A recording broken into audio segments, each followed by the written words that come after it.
I was sitting in my home office, the way I did every evening after dinner, scotch in hand, the news murmuring softly in the background, the glow of my laptop screen, the only real light in the room. From the outside, my life was exactly what it was supposed to be: a big house in the suburbs, a successful career, grown kids who called on Sundays. The kind of life people nod at and say, "You've done well for yourself." And I had. At least, that's what I told myself. The house was too quiet now. The kids had been gone for years, and the divorce, well, that was a decade in the past. I'd gotten used to the silence, the way the floors didn't creak under footsteps anymore, the way the fridge stayed full because no one else was there to empty it. My girlfriend Linda stayed over sometimes, but she had her own place, her own life. We didn't talk about moving in together. We didn't talk about much beyond surface things: the weather, the news, the harmless little nothings that kept the peace. Maybe that was the problem. Too much peace. Not enough. Something. I remember looking at my phone that night, the way I did a dozen times an evening out of habit, scrolling through emails and notifications that never really mattered. Then it rang. A number I didn't recognize. Normally, I wouldn't have answered. But some stupid quiet instinct, made me pick up. John?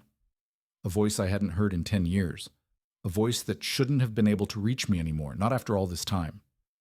Sarah, my ex-wife. I didn't say anything at first. Just sat there, the glass of scotch suddenly heavy in my hand, the room tilting just a little. "I know it's late," she said. I needed to talk to you." There was something in her voice, something raw and tired, something that didn't match the woman I remembered. The Sarah I knew had been sharp, full of fire, the kind of person who filled a room just by walking into it. This voice was softer, worn down. "Why now?" I asked. A pause. Then, so quiet, I almost missed it. "Because I owe you the truth." And just like that, the past, the one I'd buried under work, under new relationships, under the careful construction of a life that looked fine, came rushing back. I didn't know what she was going to say, but I knew in that moment that whatever it was, it would change everything. I took a slow breath. "Okay," I said. "Talk." And for the first time in 10 years, I listened. The phone call ended, but the silence that followed felt different this time. Heavier, like the air before a storm. I sat there in my dim office, the ice in my scotch long melted, Sarah's words still hanging between us. "I owe you the truth." I hadn't asked for it, not after all this time. I stood up too fast, my knees protesting like they did more often these days, and walked to the living room. The house was too big for one person. I'd bought it after the divorce, thinking a fresh start needed space. Now it just echoed. On the bookshelf, half hidden behind a row of untouched hardcovers, was a single-frame photo of Sarah and me from our 15th anniversary. We were at the beach, squinting against the sun, her laughing at something I'd said. I hadn't looked at it in years, but I'd never packed it away either. That was the thing about the past. It never really left. It just waited. I picked up the frame, wiping a thin layer of dust from the glass. Sarah's smile was bright, effortless. Mine looked strained, like I was already thinking about work. Had she known even then what she was planning? Or had she been as blind as I was? "I was sick, John." Her voice on the phone had been steady, but I'd heard the tremor underneath, the kind you only notice when you've spent years listening to someone breathe. I set the photo back down, but my hand lingered. That version of us, the one frozen in time, felt like strangers now. The truth was, I'd spent a decade believing she left because she fell out of love, because I hadn't been enough. It was easier to be angry than to wonder. But now she was telling me it was never about that at all. I poured another drink, but didn't take a sip. The liquid just swirled in the glass, amber and restless. Outside, the streetlights flickered on. A neighbor's dog barked in the distance.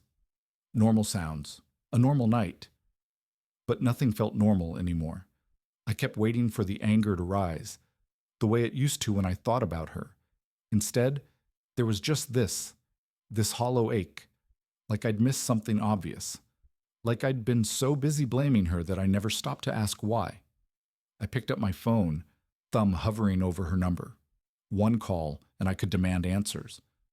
One call, and maybe I'd finally understand. But I didn't dial. Because the terrible, quiet thought creeping in wasn't about her at all. It was about me. Had I ever really known her? Had I ever tried?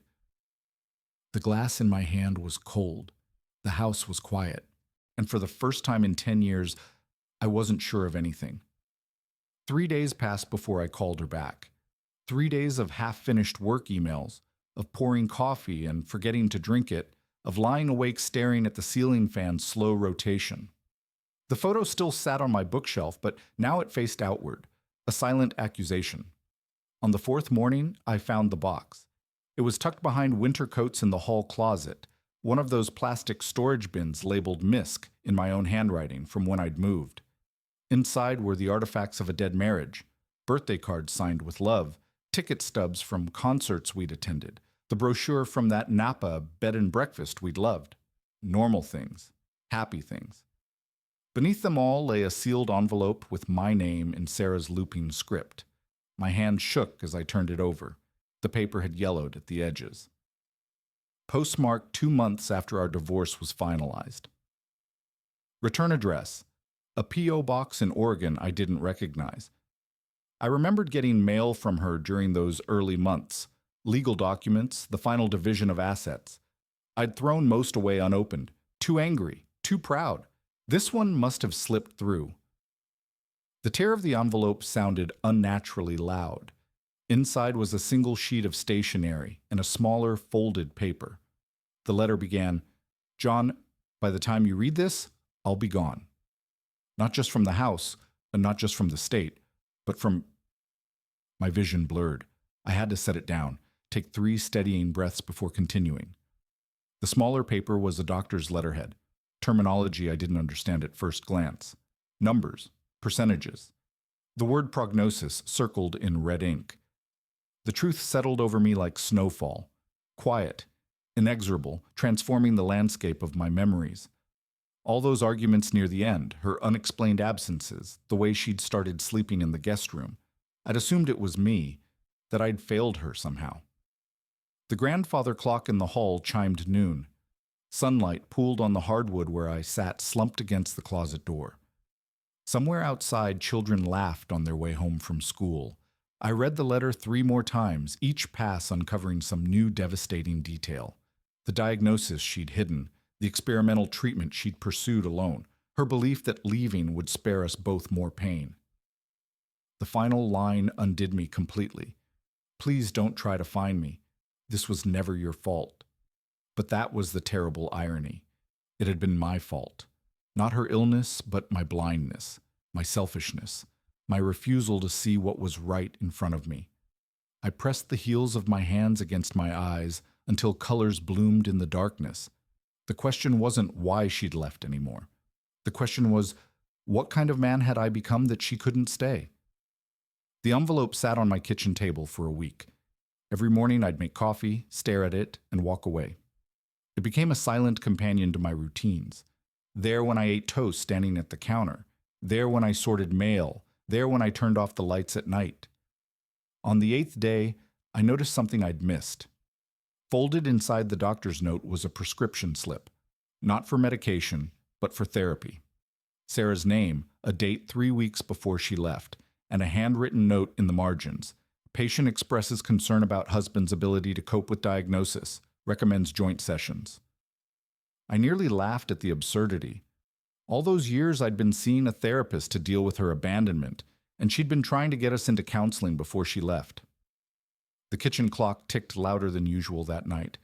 I traced the creases in the paper where it had been folded and refolded over the years, imagining Sarah sitting alone in some doctor's office making impossible decisions. Had she cried when she wrote that check for our final bills? Had her hand shaken when she packed her things? I drove to our old house the next morning. The new owners had painted it blue, a color Sarah would have hated. I sat in my car down the block watching a young couple carry groceries inside. They'd probably torn out the kitchen where we'd slow dance to old Motown songs, replaced the floorboards that creaked near the bathroom. My phone buzzed in my pocket. Linda, asking if I wanted to meet for lunch. I stared at the screen until it went dark. There were too many ghosts in my life now, too many unanswered questions. That afternoon, I did something I hadn't done in years. I visited Sarah's mother. Martha answered the door in the same cardigan she'd always worn, her eyes widening when she saw me. The house smelled like it always had, lemon cleaner and lavender. "John," she said, her voice catching, "I wondered if you'd ever come." The way she looked at me, not with anger but with something closer to pity, told me everything. She'd known. Of course she'd known. We sat at her kitchen table, the same one where Sarah and I had eaten Sunday dinners. Martha's hands trembled around her teacup. "She's better now," she said before I could ask. "Not cured, but stable." A dam broke inside me. All these years I'd imagined Sarah gone, when really she'd just been living a few towns over, living while I'd been mourning. Martha reached across the table, but stopped short of touching my hand. "She never stopped loving you, John. She just thought she was doing the right thing." The teacup clattered in its saucer as I stood up. I couldn't breathe in that house with all its memories. As I reached the door, Martha called out softly, "She kept your last voicemail, you know." The angry one. I drove home in silence, the setting sun painting the highway gold. All this time I'd thought I was the one who'd been left behind. Turns out we both were. I waited until 2:37 a.m. to call her. The glowing digital clock on my nightstand burned the numbers into my retinas as I lay there, phone clutched in my damp palm. This was the hour when truth comes easiest, when the world sleeps and pretenses fade. Sarah answered on the second ring. No greeting, just the quiet sound of her breathing. She'd always been a light sleeper. The streetlight outside my window cast long shadows across the bedroom wall. I watched them tremble with the sway of oak branches, remembering how she used to trace those patterns on my back during thunderstorms. "I read your letter," I said. A pause, then softer than I deserved. "Which one?" The question gutted me. How many had I missed? How many explanations had I thrown away unopened in my rage? "The one from Oregon, with the medical papers." My throat tightened around the words. She exhaled sharply, a sound I remembered from hospital waiting rooms and bad news delivered in hushed tones. The mattress creaked as she sat up. I could picture her in some unfamiliar bedroom, silver hair catching moonlight the way her brown waves used to. "You weren't supposed to find that." The quiet accusation in her voice surprised me. After everything, she was still protecting me, still carrying this alone. I rolled onto my side, phone pressed hard against my ear. "Why didn't you fight harder? Why didn't you make me listen?" The silence stretched so long I thought the call had dropped. Then, barely audible, "You really don't remember, do you?" A cold wave crashed through me. Remember what? The fights? The distance? My own failures? Sarah continued, her voice steadier now. "That last night, when I told you about the diagnosis, you poured yourself a drink, stared right through me, said, 'We'll deal with it tomorrow.'" A bitter chuckle. Tomorrow never came. The memory surfaced like a corpse from deep water. Me at the kitchen counter, bourbon swirling in crystal. Her trembling hands. My dismissive nod. I'd buried it so completely I'd convinced myself it never happened. Outside, a car alarm wailed briefly, then cut off. The sudden silence felt like judgment. Sarah's breath hitched. "I needed you to be scared with me, John, just for one damn night." I closed my eyes against the burn of tears. All these years mourning my own pain, never considering hers. The ultimate selfishness. The mattress shifted again. When she spoke next, her voice came from further away, like she'd laid back down. "I'm sorry I left, but I'm not sorry I survived." The call ended before I could respond. I lay there until dawn, watching the shadows retreat across the wall. One thought circled relentlessly. How many second chances does a man deserve before he stops wasting them? 3 days after the phone call, I found myself standing in the cereal aisle of a grocery store 20 miles from home, staring at a box of Raisin Bran like it held the secrets of the universe. Sarah had always bought this brand, the the purple box with the sunburst logo. She'd eat it dry, handful by handful, while reading the morning paper. Seeing it now felt like discovering evidence of a civilization I'd once belonged to. My cart held only coffee and a sad-looking banana. The store's fluorescent lights buzzed overhead, too bright for 9 a.m. on a Tuesday. A young couple debated pancake mix nearby, their elbows brushing in that unconscious way of people who still take touch for granted. I reached for the cereal box. The cardboard felt strangely warm under my fingers. That's when I noticed the expiration date, still good for another 6 months. Sarah could be eating this same box right now, in some kitchen I'd never seen. The thought was so ordinary, it ached. The banana in my cart had developed brown spots by the time I reached the checkout. The cashier, a woman about Sarah's age with kind eyes, smiled as she rang up my meager purchases. "Forgot your cereal?" she asked, nodding toward the Raisin Bran still in my hand. I looked down, startled. I hadn't even realized I'd carried it this far. "No," I said finally, placing it carefully on the conveyor belt. I think I remembered it, actually. Back in my car, I sat with the engine off, watching shoppers come and go through the automatic doors. My phone sat heavy in my pocket. Linda had texted twice this morning, normal stuff, asking about dinner plans. I hadn't replied yet.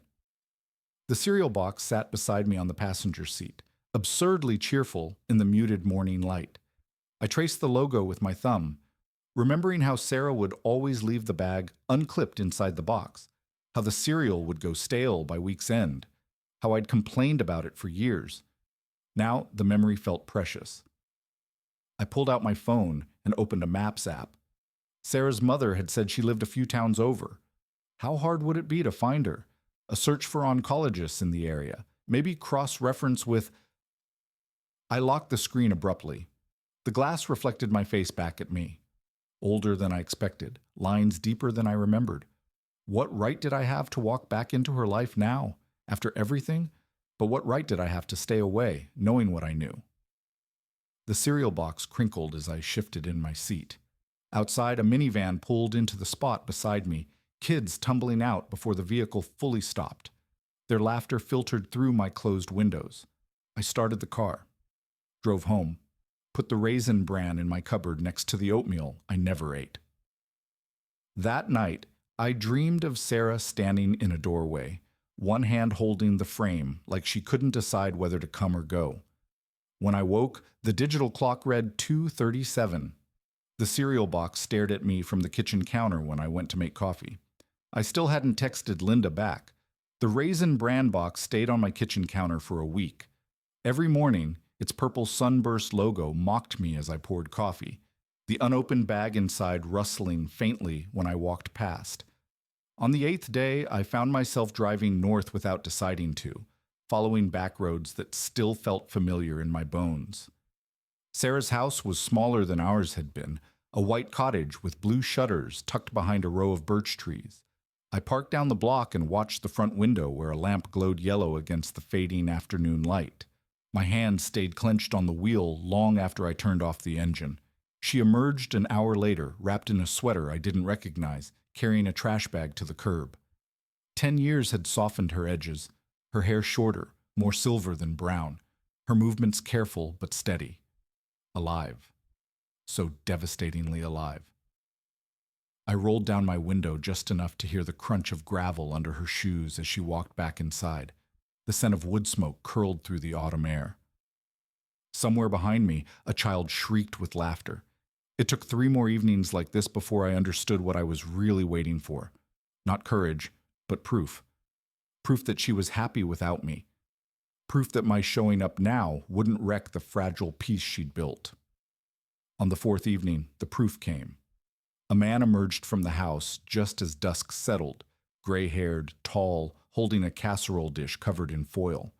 Sarah followed, laughing at something he said as she locked the door behind them. She touched his elbow lightly as they walked to his car, a gesture so casually intimate it stole my breath. I should have left then, but I stayed, watching their taillights disappear down the road until the cold crept into my bones and the first stars appeared.